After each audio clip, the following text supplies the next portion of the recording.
Olá, queridos amigos, queridos irmãos da Casa Espírita Reencontro, alegria renovada por estarmos juntos novamente, para hoje tecermos mais alguns comentários e, mais do que tudo, refletirmos acerca das lições do nosso Mestre Jesus. Ele, que é o nosso governador planetário, nosso modelo e nosso guia, como fala a questão 625 do Livro dos Espíritos, e que veio aqui na Terra nos trazer exemplos na prática de como nós conquistamos a nossa elevação espiritual e a nossa felicidade, que é um direito natural que nós temos como filhos de Deus, como asseriu o nosso José Carlos de Luca no livro Feliz. Hoje nós vamos fazer algumas reflexões a respeito do Sermão da Montanha, que consta do Evangelho de Mateus, capítulo 5, até o capítulo 7. Belíssimas lições do Mestre, onde ele tece de forma sintética toda a estrutura da sua doutrina amorosa. Jesus, logo no início do Sermão da Montanha, nos traz essa nossa prerrogativa como filhos de Deus,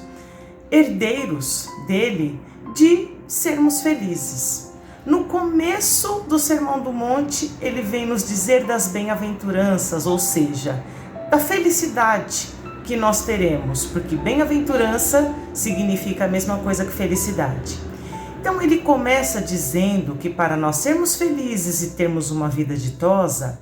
nós seremos mais bem-aventurados do que nós já somos se nós formos puros de coração, porque assim nós teremos maior conexão com o Criador, com Deus. Se nós formos mansos, pois assim nós herdaremos a terra. Como assim herdar a terra? No sentido de termos uma vida social mais equânime, mais justa, mais decente. Bem-aventurados seremos, mais felizes seremos se formos misericordiosos, pois assim a misericórdia também chegará até nós. Nós seremos bem-aventurados se tivermos fome e sede de justiça, pois assim nós seremos fartos. E fome e sede de justiça significa nós andemos pautados nessas leis de Deus, nessas leis morais, para que assim,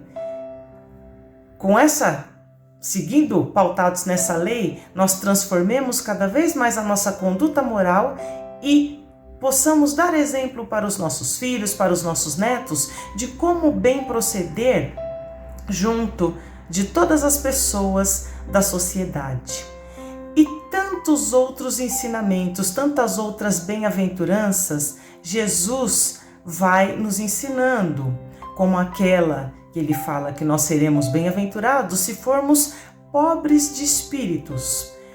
Porque, sendo pobres do espírito de orgulho, de egoísmo, de ciúme, de cupidez, nós alcançaremos o reino dos céus, ou seja, o divino em nós, essa deidade que há em nós. E Jesus traz todo esse código divino no começo do Sermão do Monte, as bem-aventuranças, e na sequência ele exalta a nossa capacidade de assimilar, de inteligir esse código divino, dizendo que nós somos o sal da terra e nós somos a luz do mundo. Porque como luzes do mundo nós temos a luz da inteligência que nos auxilia a entender essas bem-aventuranças,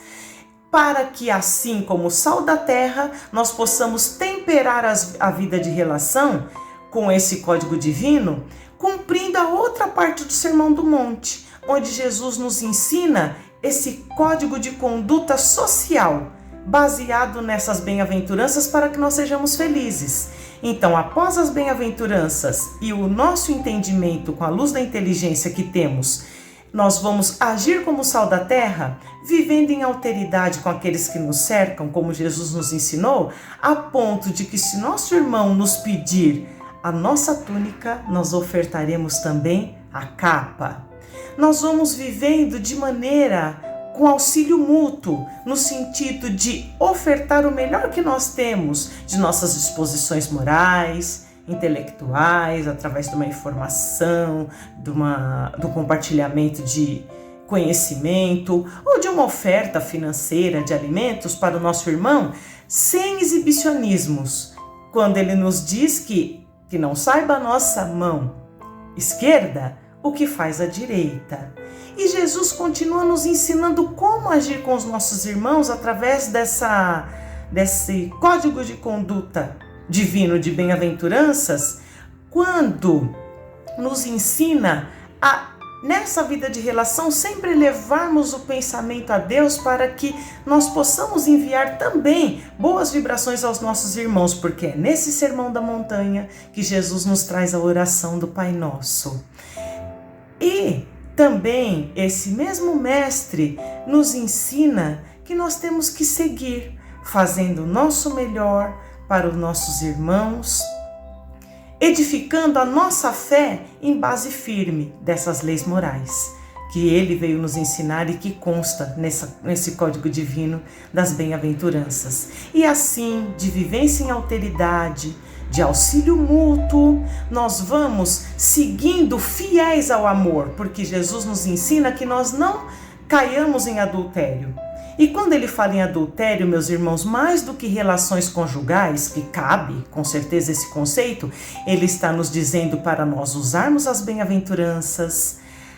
a luz da nossa inteligência e o sal da terra, para vivermos bem em sociedade, não maculando o amor, que é a verdade fundamental de nossas vidas. Adultério é mácula, é mancha, é adulteração do amor que tem que viger nas nossas relações familiares, nas nossas relações sociais, de amizade, no centro espírita. Então nós vamos ser cada vez mais bem-aventurados quando nós usarmos as nossas inteligências,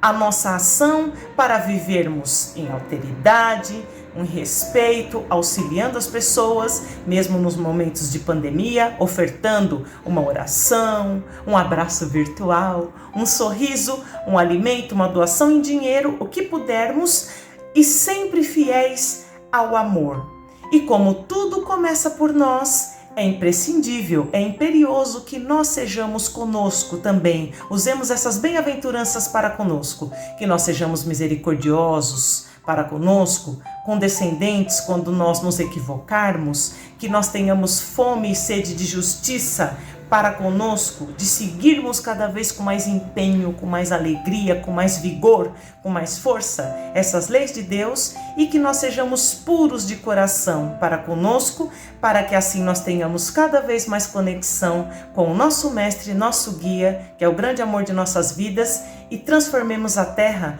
nesse lugar maravilhoso para nós vivermos. Que assim seja, graças a Deus.